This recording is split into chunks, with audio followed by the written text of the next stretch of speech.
Salut les amis, j'espère que vous allez bien. Aujourd'hui, on va continuer la lecture de la Rhapsodie en noir à partir de la page 261. Comme des copines, regarde-moi Hector, j'ai accouché 2 fois. Les césariennes me laissaient d'horribles cicatrices. Hector n'aimait pas la torture que prenait la conversation.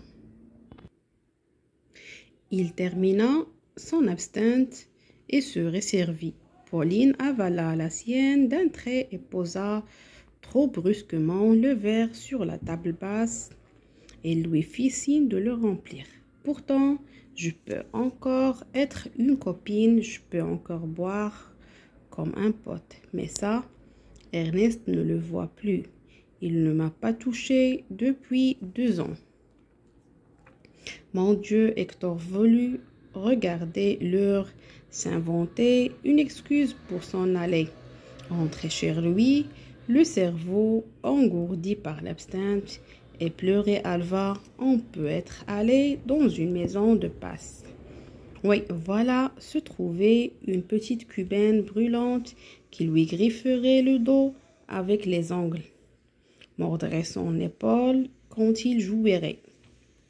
En tout cas, il n'avait sûrement pas besoin de cette instruction dans la vie privée d'Ernest. Mon opinion ne vaut que ce qu'elle vaut. Pauline, mais je ne pense pas qu'il s'agit de toi.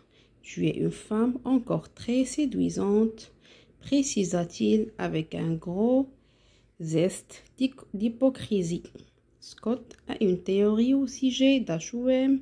Scott, je veux dire, je crois qu'il a raison. Il m'a dit un jour qu'Ernest avait besoin d'une nouvelle femme pour chaque nouveau grand roman. Il avait Adley pour Le soleil se lève aussi. Il t'avait toi pour l'adieu aux armes. Je suppose qu'il aura Martha pour son roman sur la guerre d'Espagne plus tard, quand viendra l'heure du prochain roman. Je présume que nous verrons se pointer la 4e, Madame Hemingway.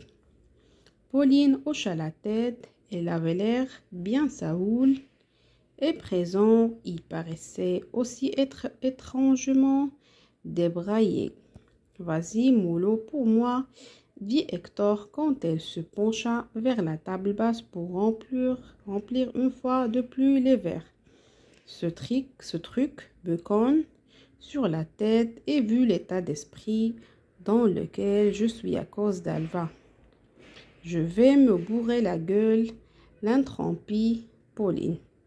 Ah bon, d'accord, je suis déjà bien partie, mais j'ai envie de continuer à boire. Je ne peux pas boire seule. Tout de même, pourquoi? Moi, je fais ça tout le temps. Parfait, nous allons boire seul ensemble. Elle se leva et mit de la musique. Marlène, qui chantait La vie en rose. Pauline agrippa le devant de sa robe plusieurs fois de suite, comme pour s'inventer la poitrine. Il fait tellement chaud. Quand papa me donnera mon congé, au moins,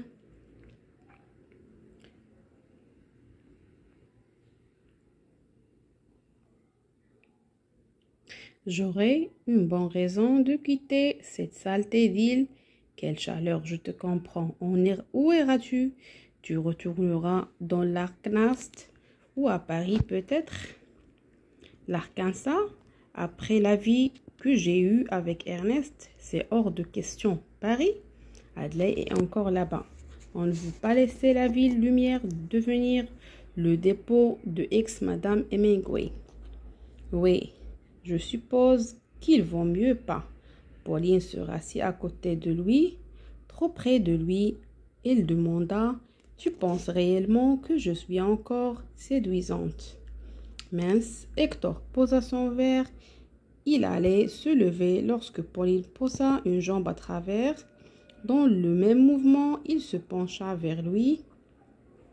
Il ne réagit pas. Il essaya de fourrir sa langue. Il lui agrippa les mains. Hector essayait de s'écarter. Alors il sentait une présence de l'entrée. H.O.M., immobile sur le seuil du salon, des valises et ses pieds, les observait. Pauline jeta un coup d'œil par-dessus son épaule et pouffa de rire et dit « Ne t'arrête pas, Hector, je t'en prie. Ne te tracasse pas pour lui. Il ne m'aime plus, tu sais, ça mieux que personne. Ne t'arrête pas, ça fait tellement longtemps que j'en ai envie. Tu es l'homme qui écrit ce qu'il vit et qui vit ce qu'il écrit. Tu as déjà écrit ce genre de choses, non? Ne t'arrête pas maintenant, Hector. » On s'arrête à la page 262 et à la prochaine vidéo.